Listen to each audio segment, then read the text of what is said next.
창세기 27장 5절부터 25절입니다.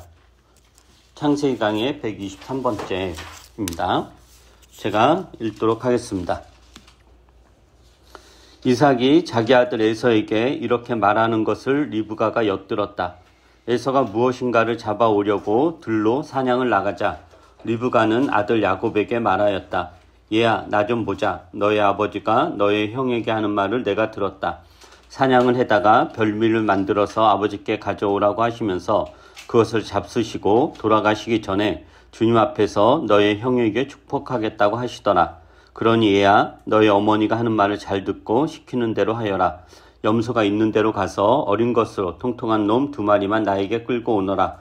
너의 아버지가 어떤 것을 좋아하시는지 내가 잘 아니까 아버지가 잡수실 별미를 만들어 줄 터이니 너는 그것을 아버지께 가져다 드려라.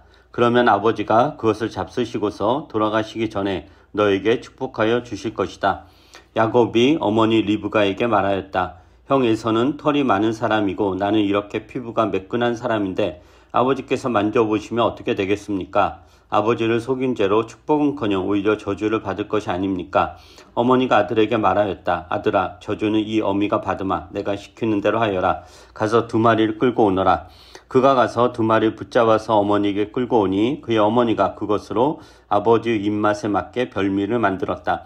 그런 다음에 리브가는 자기가 집에 잘 간직하여 둔 맏아들 에서의 옷 가운데 가장 좋은 것을 꺼내어 작은 아들 야곱에게 입혔다. 리브가는 염소 새끼 가죽을 야곱의 매끈한 손과 목덜미에 들려주고 나서 자기가 마련한 별미와 빵을 아들 야곱에게 들려주었다.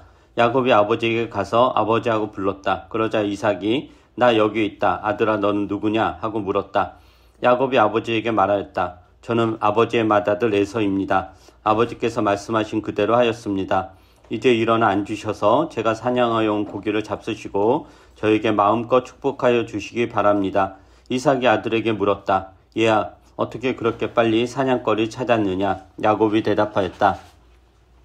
아버지께서 섬기시는 주 하나님이 일이 잘되게 저를 도와주셨습니다. 이삭이 야곱에게 말하였다.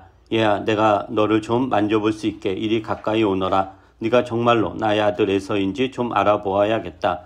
야곱의 아버지 이삭에게 가까이 가니 이삭이 아들을 만져보고서 중얼거렸다. 목소리는 야곱의 목소리인데 손은 에서의 손이로구나. 이삭은 야곱의 2손이 저의 형 에서의 손처럼 털이 나 있으므로 그가 야곱인 줄을 모르고 그에게 축복하여 주기로 하였다. 이삭은 다짐하였다. 네가 정말로 나의 아들 에서냐? 야곱이 대답하였다. 예, 그렇습니다. 이삭이 말하였다. 나의 아들아, 네가 사냥하여 온 것을 나에게 가져오너라. 내가 그것을 먹고서 너에게 마음껏 복을 빌어주겠다. 야곱이 이삭에게 그 요리한 것을 가져다가 주니 이삭이 그것을 먹었다. 야곱이 또 포도주를 가져다가 따르니 이삭이 그것을 마셨다. 오늘 읽은 본문에는 4사람이 나옵니다. 그죠? 이삭, 리브가, 에서, 야곱입니다. 가족이죠. 한 가족. 근데 여기에서 이제 그려지는 이들의 관계는 어떤 관계죠? 한마디로 속고 속이는 관계죠. 그죠? 이삭은 리브가 야곱을 빼돌리고 에서에게 사냥한 짐승으로 요리를 해서 가져다 주면 축복해 주겠다라고 제안을 합니다. 5절에 보면은 리브가가 엿들었다라는 표현이 나오잖아요. 그죠? 그럼 이 표현을 유추하면 이삭은 리브가가 야곱을 편애하는 줄을 알고 있었고, 그래서 에서를 축복하겠다라는 이야기를 만약에 이삭이 아내 리브가에게 하면 리브가가 반대하거나 방해를 놓을 줄 알았기 때문에 아마도 리브가 야곱에게는 비밀로 하고 에서만 불러서 축복하겠다라고 한 것입니다. 그러니까 이삭이 리브가 야곱을 이제 속이는 거죠. 빼돌리는 거죠. 근데 이제 이러한 비밀거래, 이삭과 에서의 이 비밀거래는 이제 금방 탄로가 나죠. 왜냐면 리브가가 엿들었다라고 그래요. 근데 여기서 엿들었다라는 표현이 우연히 이삭과 에서의 대화를 엿들었다 이 뜻이 아니에요. 그러니까 우연히 다른 일 하는데 저기서 들려서 우연히 이렇게 의도치 않게 들었다가 아니라 굉장히 적극적 행위입니다. 그러니까 리브가는 이삭과 에서를 늘 주시하고 있었고, 이삭과 에서가 무슨 거래를 하나 이런 것도 이제 늘 생각을 했었고, 그래서 둘의 대화를 몰래 이제 엿들은 거죠. 그렇다면은 이삭과 리브가의 관계는 어떠한가 이제 보죠. 이삭과 리브가의 관계. 여기서 이제 4명이 나오니까 각각 맺는 관계들이 있을 거 아니에요? 각각 맺는 관계들. 이삭과 리브가의 관계는 우리가 보통 이삭과 리브가를 굉장히 금슬 좋은 부부로 생각하잖아요. 굉장히, 왜냐면 이렇게 처음 보자마자 막 장막에 들이고 서로 사랑을 굉장히 별로 큰 갈등 없고 굉장히 금슬 좋은 부부로 생각을 해요. 예를 들면 아브라함과 사라 같은 경우도 나중에 하갈 때문에 이제 되게 이제 안 좋잖아요. 뭐 싸우기도 하고. 근데 보통은 이제 이삭과 리브가를 되게 이제 금슬 좋은 부부로 생각하는데 사실은 그렇지 않아요. 왜냐면은 이삭이 리브가를 속이고 리브가가 이삭을 속여요. 이 본문에 보면. 그러니까 자식 문제에 있어서만큼은 이삭과 리브가가 의견이 달랐던 것 같습니다. 그래서 이삭은 에서가 사냥해서 잡아온 고기로 요리한 음식을 늘 좋아했고, 그래서 이제 에서를 굉장히 사랑했고, 리브가는 야곱을 사랑했죠. 서로 편애한 거죠. 그러게 이제 자녀 문제에 있어서만큼은 이삭과 리브가가 부부임에도 서로 이제 신뢰하지 않았던 것 같습니다. 만약에 이삭과 리브가가 서로 신뢰하고 사랑하는 관계였다면 이삭이 에서를 축복하는 일을 감추지 않았을 것이고, 또 리브가가 그것을 몰래 엿듣는 일을 하지 않았을 거예요. 그러나 이미 둘은 신뢰하는 사이가 아니었기 때문에 상대방에게 이야기하지 않고 몰래 일을 벌이죠. 그러니까 본문에서도 이삭이 야곱과 리브가 몰래 에서하고 거래하면서 축복하겠다라고 하고, 또 리브가 역시 이삭과 에서 몰래 야곱하고 한편이 돼가지고 어떻게 이제 속일까? 이렇게 이제 일을 벌리는 거죠. 그러니까 서로 속고 속이는 관계예요. 이삭은 리브가를 속이고 리브가는 이삭을 속이죠. 그러면 이제 이삭과 야곱의 관계 보죠. 이삭과 야곱의 관계는 또 어떤가? 이삭이 야곱 몰래 에서를 축복하려고 하죠. 이삭은 이 야곱이 얼마나 이 맏아들의 권리에 대한 집착 이게 있었다는 것을 모르지 않았을 거예요. 예전 사건도 있고 그랬으니까. 그런데 그래서 이삭이 야곱을 빼돌리죠. 그러니까 야곱에게 에서를 내가 너의 형 에서에게 이제 맏아들로서 이제 축복하겠다라는 이야기를 하지 않아요. 이게 다 공개적으로 해야 되는 건데 하지 않고 감추죠. 즉 에서를 축복하겠다라는 결심을 야곱에게 감춰요. 그러니까 이삭이 야곱을 속이는 거죠. 그럼 야곱은 또 어떤가? 아버지 이삭을 속이죠. 리브가의 계략으로 야곱이 에서로 변장해서 눈이 어두운 아버지 이삭을 속이고 에서가 받아야 될 축복을 가로챈단 말이에요. 근데 이게 어떻게 보면 야곱이 되게 소극적인 것 같지만 우선 처음 시작이 야곱이 시작한 게 아니라 그 엄마 리브가가 시작을 한 거잖아요. 그러니까 그래서 이제 리브가가 그 이삭과 에서의 대화를 엿듣고 자기 그 아들 야곱에게 가가지고 네 아버지가 지금 이런 짓을 하려고 하니까 우리가 이제 그것을 가로채야 된다라고 이제 제안을 하면서 구체적으로 제안을 하죠. 야곱은 주저하죠. 아니 내가 에서도 아닌데 어떻게 아버지를 아무 눈이 어두웠다고 해도 속일 수 있느냐? 들킬지도 모른다. 근데 리브가 굉장히 단호하게 이야기하죠. 그럴 리 없고 설사 그런 일이 일어나서 이삭이 저주를 한다고 해도 그 저주 내가 받겠다. 라고 이제 단호하게 이야기를 하고 그래서 아버지 이삭을 속이는 일에 참여해요. 근데 그 내용을 보면은 그 전개된 내용을 보면 야곱이 리브가의 제안에 어쩔 수 없이 행동하는 게 아니라 매우 적극적으로 이삭을 속이는 야곱의 모습을 볼 수 있어요. 다시 한번 볼까요? 27장 16절부터 25절을 여러분이 한번 읽어보세요. 어떻게 이제 속이는가? 16절부터 25절 시작. 리브가는 염소 새끼를 가진 야곱의 매끈한 손과 목덜미에 둘러주고 나서 자기가 마련한 별미와 뼈를 아들 야곱에게 들려주었다. 야곱이 아버지에게 가서 아버지하고 불렀다. 그러자 이삭이 나 여기 있다. 아들아 너는 누구냐 하고 물었다. 야곱이 아버지에게 말하였다. 저는 아버지의 맏아들 에서입니다. 아버지께서 말씀하신 그대로 하였습니다. 이제 일어나 앉으셔서 제가 사냥하여 온 고기를 잡수시고 저에게 마음껏 축복하여 주시기를 바랍니다.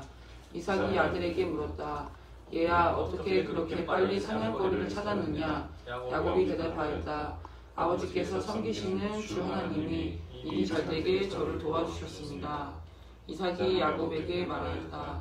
얘야, 내가 너를 만져볼 수 있게 이리 가까이 오너라. 내가 정말로 나의 아들 에서인지 좀 알아보야겠다. 야곱이 아버지 이삭에게 가까이 가니 이삭이 아들을 만져보고 중얼거렸다. 목소리는 야곱의 목소리인데 손은 에서의 손이구나. 이삭은 야곱의 두 손이 저의 형 에서의 손처럼 털이 나 있으므로 그가 야곱인 줄을 모르고 그에게 축복하여 주시기를 하였다. 이삭은 다짐하였다. 내가 정말로 나의 아들 에서냐? 야곱이 대답하였다. 예, 그렇습니다.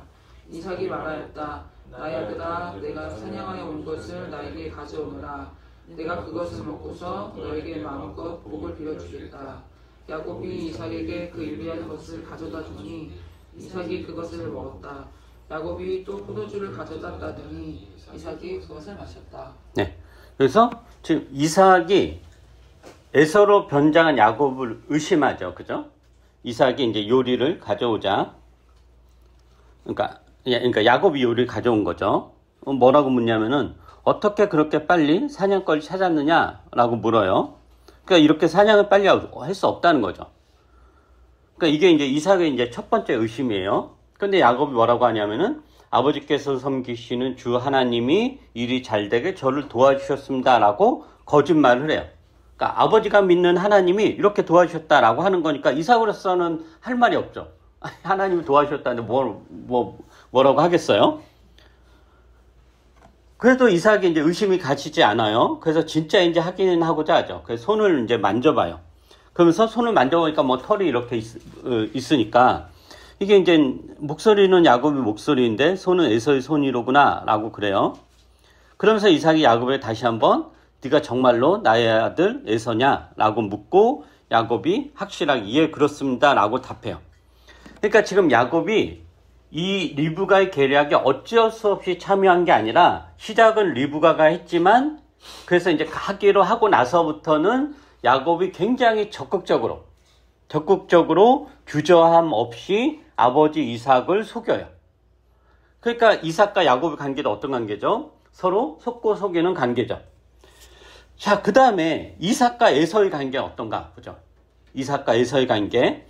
표면적으로는 속고 속이는 관계는 아니에요. 그죠? 이삭과 에서는 지금 이삭이 네가 이렇게 하면은 축복하겠다. 어디서 좋습니다. 이렇게 했던 거니까 서로 속고 속이는 관계는 아닌데 그렇다고 해서 신뢰로운 관계는 아니에요. 왜냐면은 이삭은 에서가 이방 여인과 결혼한 것을 인해 굉장히 속을 썩였죠. 지난번에 보았듯이. 그래서 아마도 이삭으로서는 맏아들로서 크게 신뢰하거나 맏아들로서 어떤 큰 기대를 하지는 않았던 것 같아요. 만약에 이삭이 에서의 맏아들됨을 엄중하게 여겼다면 에서의 문제를 해결하거나 마무리가 된 이후에 맏아들에게 하는 축복을 해야 했어요. 그걸 해결하고 나서.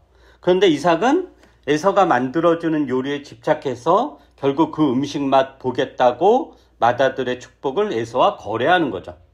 또 에서 역시 맏아들이 받아야 하는 축복을 응당 자신의 어떤 엄중한 책임과 권리라는 맥락에서 접근하지 않고 아버지 이삭이 내건 조건을 받아들임으로 부적절하게 맏아들의 권리를 이어가려고 합니다. 이게 이제 이삭과 에서의 관계예요. 그러니까 이게 신뢰로운 관계라고 할 수 없죠. 자, 다음에 그럼 어떤 관계가 남았죠? 리브가 야곱이죠. 리브가 야곱의 관계는 또 어떤가? 우선 둘의 관계는 연합된 관계죠. 둘이 이제 한 편이에요. 그러니까 둘이 연합해서 한 편이 돼서 이삭과 에서를 속이는 일에 이제 참여를 하죠. 리브가는 어머니는 계략을 짜고 아들 야곱은 행동을 해요. 굉장히 이제 서로 신뢰하고 친밀한 관계다라고 할 수 있어요. 그런데 이들의 서로에 대한 신뢰와 친밀함은 이삭과 에서를 속이고 그들의 것을 빼앗는 일에 사용되죠. 굉장히 취약한 연합인 거예요. 그러니까 그런데 사실 이러한 신뢰와 어떤 친밀함 조폭 세계에서 다 있는 거죠. 그죠? 이게 리브가 야곱의 관계다라고 할 수 있어요. 그 다음에 마지막으로 남은 관계가 뭐죠? 두 개가 있죠. 리브가 에서. 지금 이 네 명을 제가 조합을 지금 어떻게 하고 있는데 이 네 명을 각각 조합을 시킨 거예요. 그럼 리브가 에서의 관계는 어떤가 보는 거예요. 뭐 여러분 알다시피 리브가는 맏아들 에서에게 별 애정이 없어요. 물론 리브가가 에서를 싫어할 만한 이유가 있어요. 정서적으로 가까워지기 어려웠을 것이고 또 이방 여인과 결혼한 에서로 인해서 리브가가 엄청나게 속을 끓였다라고 그래요. 근데 이제 보통 부모 자식 관계라는 게 보통 애증의 관계, 싫어함과 좋아함이 혼재되어 있는 게 보통이잖아요. 그러면서 싫어하면서도 뭔가 연민이 생기고 또 연민이 생겼다가도 확 싫어하면서 이게 이제 이렇게 왔다 갔다 하는 건데 리브가는 에서에게 별 싫어하는 것만 있지 애정은 없는 것 같아요. 본문에서도 에서에 대한 약간의 애정이라든가 연민, 안타까운 마음이 전혀 없어요. 리브가의 마음을 보면은. 그래서 리브가는 에서에 대한 일말의 동정도 없이 적극적으로 나서서 이삭이 에서에게 주려고 하는 축복을 하지 못하도록 방해하죠. 그래서 야곱에게 구체적으로 지시하고 주저하는 야곱을 다그치면서 모든 저주는 내가 받을 테니까 염려하지 말라고 해요. 그리고 에서의 옷 중에서 가장 좋은 옷을 훔쳐서, 그거 훔친 거예요. 에서 거니까. 훔쳐서 야곱에게 주고 아버지 이삭을 속이라고 하죠. 그리고 에서 요리법도 훔쳐요. 무슨 말이냐면은 지금 이삭이 에서가 사냥해서 고기를 잡고 에서가 요리한 음식에 이제 맛을 들린 거예요. 이삭이. 그런데 리브가가 그 사냥한 게 아니라 집에서 키우는 가축을 잡아다가 요리를 하고 야곱에게 주는데 이 음식을 먹고 이삭은 에서가 해준 것을 착각을 하는 거죠. 그죠? 그러니까 이것은 어떤 의미냐면은 리브가가 에서의 요리법을 흉내내서 요리했다라는 것을 의미해요. 그래서 이런 맥락에서 리브가는 에서의 옷도 훔치고 요리법도 훔친 거죠. 이렇게 리브가는 에서를 속입니다. 그런 관계예요. 그 다음에 이제 마지막으로 에서와 야곱의 관계가 있죠. 에서와 둘의 이제 쌍둥이. 둘은 태어날 때부터 앙숙 사이였죠. 어머니 뱃속에서부터 심하게 싸웠고 태어날 때도 먼저 나오겠다고 다툼을 벌이다가 결국 에서가 먼저 태어났는데 그게 못마땅해가지고 먼저 나오려고 야곱이 발목을 잡고 태어나죠. 성장 과정도 판이하게 달라요. 에서는 주로 둘에서 사냥을 즐기며 거치게 살았고 야곱은 집에서 지내면서 유순하게 보냈다라고 그래요. 신체적인 외형도 달랐던 것 같고 그렇다고 이제 보통 이제 그 동생이 유순하면 형을 따르잖아요. 형이 막 이렇게 형이 그 리더십 발휘하고 동생은 순둥순둥한데 야곱이 유순하다고 해서 형을 따르거나 형에게 양보하고 뭐 그런 성격은 아니었어요. 굉장히 이제 그런 걸 뭐라고 하지? 유순한데 속에는 이제 눈구렁이가 수십 마리 있어가지고 언제 형의 것을 빼앗을까 이런 거죠. 그래서 호시탐탐 에서가 가진 맏아들의 자리를 탐냈고 결국에는 사냥을 하고 돌아와서 허기가 진 에서의 처지를 이용해서 맏아들의 권리를 자기에게 팔도록 하죠. 그리고 이삭이 맏아들 에서에게 축복을 하려고 하자 이삭과 에서를 속이고 맏아들의 축복을 받아냅니다. 그러니까 야곱은 에서를 속이고 에서는 야곱에게 속고 또 자신이 속았다는 사실을 알게 된 에서는 야곱을 죽이려고 난리를 치죠. 이게 이제 에서와 야곱의 관계. 그러니까 지금 봐요. 이삭과 리브가의 관계, 이삭과 야곱의 관계, 이삭과 에서의 관계, 또 에서 지금 다 본 거잖아요. 이렇게도 보면 진짜 콩가루 집안이 따로 없죠.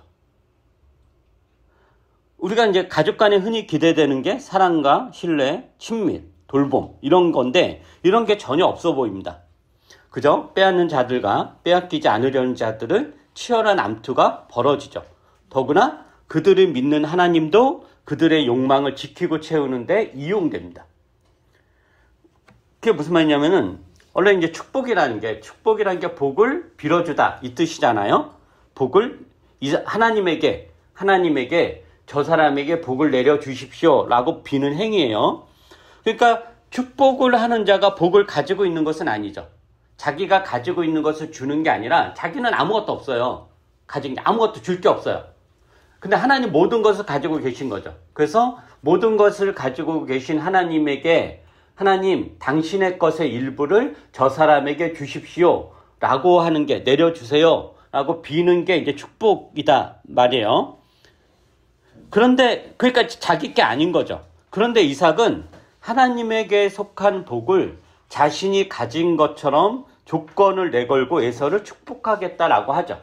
네가 나에게 맛있는 음식을 만들어주고 그것을 내가 맛있게 먹으면은 내가 너한테 축복하겠다라고 함으로 자신의 것이 아닌 것을 자신의 것인 양 조건을 내걸어서 이렇게 그 욕구를 이제 채우는 거죠.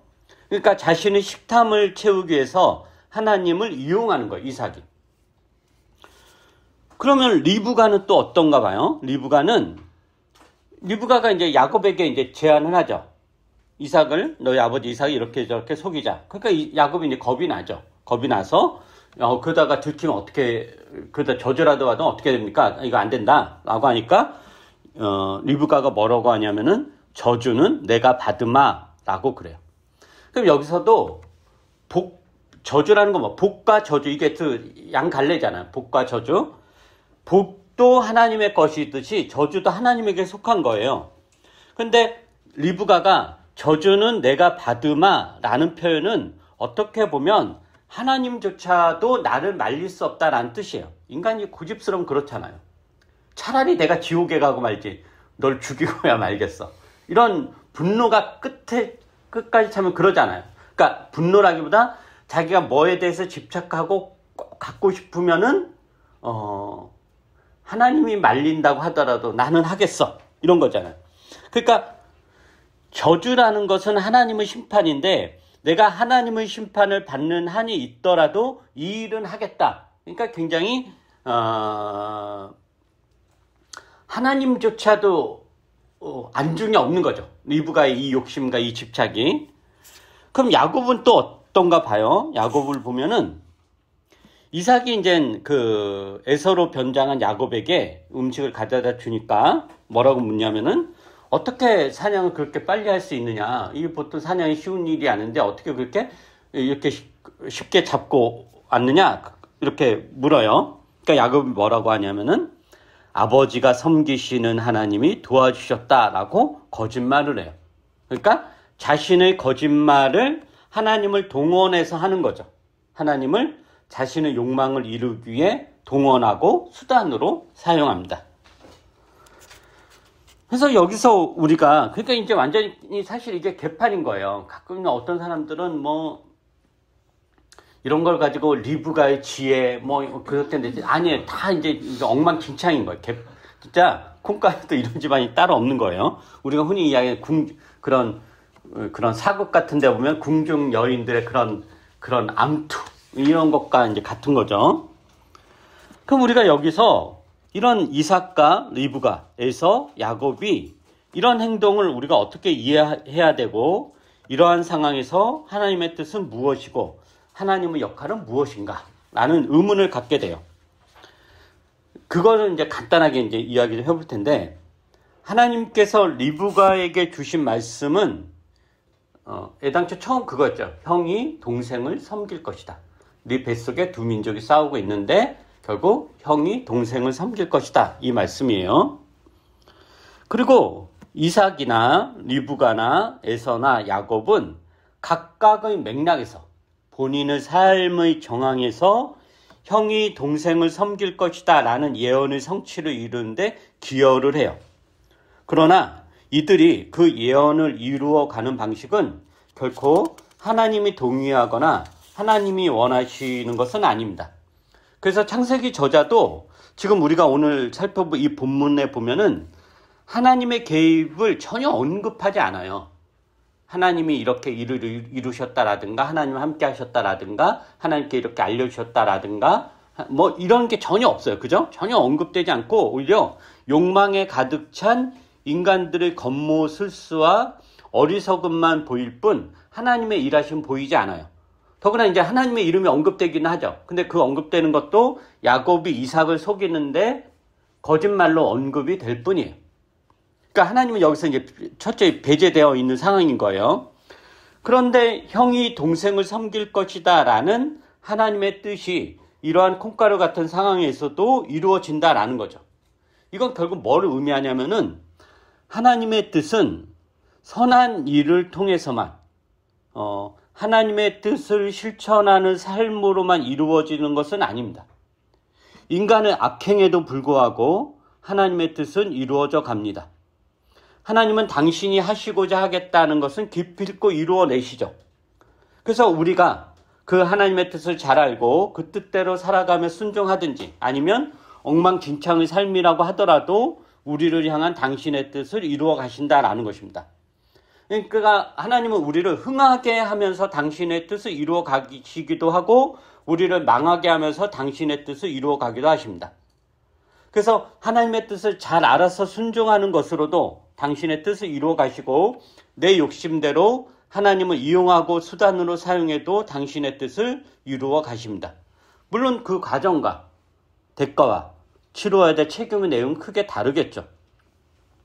우리가 기쁜 마음으로 여행을 가도 결국 여행을 가는 것이고 죽겠다고 하면서 얼굴 죽상을 하고 여행을 가도 결국 여행을 가는 것이듯이 그렇습니다.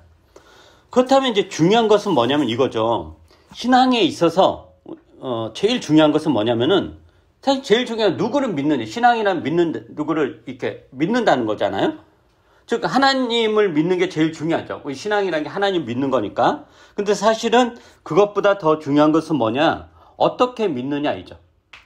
하나님을 믿는데 그리고 하나님의 뜻을 따르고 실천한다는 것으로 모든 것이 정당화되지는 않는다는 거죠. 아마도 리브가는 처음에 이제 하나님의 그 신탁, 예언을 들었죠. 형이 동생을 섬길 것이다. 여기에 이제 사로잡혀서 이것을 이루기 위해서는 모든 게 다 가능하다. 모든 게 선한 거다. 모든 게 다 옳은 거다. 라는 맥락으로 가졌을지도 모를 것 같습니다. 어쩌면 야곱도 그러한 생각을 했겠죠. 왜냐하면 리브가가 그 야곱에게 그 이야기를 안 했겠어요? 했겠죠. 그러니까 야곱이 이게 맏아들에 대한 것도 원래 천성적인 것도 있지만 그 리브가의 그 사후적인 어떤 교육 이런 것도 이제 있었던 거죠. 그러나 그렇다고 해서 즉 하나님을 믿는데 하나님의 뜻을 따르고 실천한다는 것 모든 것이 정당화되느냐? 그렇지 않다라는 거죠.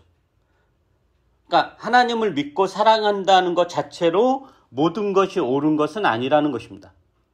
우리가 사랑한다고 스토킹을 정당할 수 있나요? 사랑한다고 폭력을 행사하는 것이 옳은 것인가요? 사랑한다고 권리를 박탈하고 혐오하는 것이 정당한 거예요. 전혀 아니죠. 그래서 리브가와 야곱이 형이 동생을 섬길 것이다 라는 하나님의 뜻을 실현하기 위해 동원한 방법은 결코 하나님의 뜻이 아닙니다. 리브가와 야곱은 그 대가를 혹독하게 치를 것입니다. 특히 야곱은 평생에 걸쳐서 그 대가를 치루어 나가죠. 그래서 그 인생 말년에 험악한 인생 이렇게 고백을 할 수밖에 없었던 거예요. 그런 맥락에서 여러분에게 하나님에 대한 믿음, 사랑은 어떤 방식으로 실천되고 드러나는가?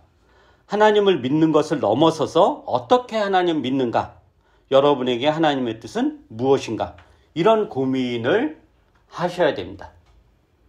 그렇다면은 그런 고민은 반드시 성경을 우리가 알려고 하게 되고 성경을 보게 되고 도대체 성경에서 성서에서 하나님이 무엇이라고 말씀하시는가? 이런 것들을 우리가 고민하고 탐구하게 된다라는 것입니다. 그래서 이제 결론을 내면 그 책장사를 오늘 우리가 이제 이번 주 목요일부터 책 읽기 모임을 하고 또 그동안 이제 성경 읽기 한 장씩 읽다가 이제 어제를 딱 2020년 6월에 시작했던 게 마무리돼서 내일부터 다시 이제 요한복음으로 읽기 시작하려고 하는데 여기서 제가 이 책에서 저자의 글을 하나를 읽어드리고 마치도록 하겠습니다. 성경을 읽는다는 게 뭔가? 성경 공부한다는 게 뭔가? 성경을 읽는 것은 제게 두 가지와의 싸움입니다. 하나는 모범 답안과의 싸움입니다. 그동안 교회와 학교에서 듣고 배웠던 정답들을 제 속에서 지우는 작업입니다. 이 구절은 이런 걸 의미해 라는 선입견에 과연 그런가? 라는 질문을 던지는 작업입니다. 또 다른 하나는 자신의 욕망과의 싸움입니다. 나는 이 구절이 이걸 의미하면 좋겠어 라는 성경을 제가 원하는 식으로 읽어내려는 마음을 버리는 작업입니다. 이 두 가지 작업은 한마디로 제 자신을 비워내는 싸움입니다. 이건 새로운 이야기가 아니라 우리 교회 20년 동안 제가 늘 했던 이야기고 여러 가지 표현을 성경을 낯설게 하기라든가 거리두기라든가 정말 성경이 그러한가라든가 이런 여러 가지 표현들을 썼어서 여러분에게 했던 그런 이야기들입니다. 그래서 이런 맥락에서 내가 지금 하나님을 믿는 게 중요한 게 아니라 어떻게 믿는가, 그리고 그 어떻게 내용을 내가 어떻게 채울 것인가, 이 고민을 여러분들이 해 주시기를 부탁드립니다. 기도하겠습니다. 사랑 많으신 우리 주 하나님, 우리가 하나님을 믿고 따른다라고 하면서 하나님을 믿는 방식이 내가 원하는 방식, 내 욕망을 실현하는 방식, 내가 원래 옳다라고 생각했던 그 가치관에 짜맞추는 그런 방식으로 하나님을 믿지는 않는가, 우리 자신을 돌아보게 됩니다.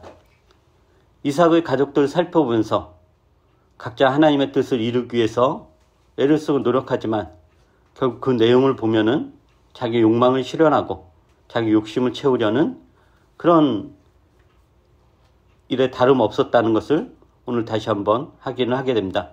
그럼에도 불구하고 주의 뜻은 이루어지겠지만 또 그렇게 해서 치러야 될 대가가 얼마나 큰지 그것 또한 우리가 생각을 하지 않을 수가 없습니다. 저희들에게 자비를 베푸시사 우리가 믿는 하나님을 우리가 어떻게 믿어야 되고 어떻게 신앙의 실천들을 해 나가야 되는가를 가르쳐 주시옵소서. 그리고 우리가 그것을 열심을 다해 배울 수 있도록 은혜를 베풀어 주시옵소서. 교회에서 강설되는 설교와 또 성경 읽기와 여러 가지 책 읽기를 통해서 하나님의 방법을, 하나님의 뜻을 풍성하게 채워가는 교우들이 될 수 있도록 은혜를 베풀어 주시옵소서. 감사드리며 예수님 이름으로 기도합니다. 아멘.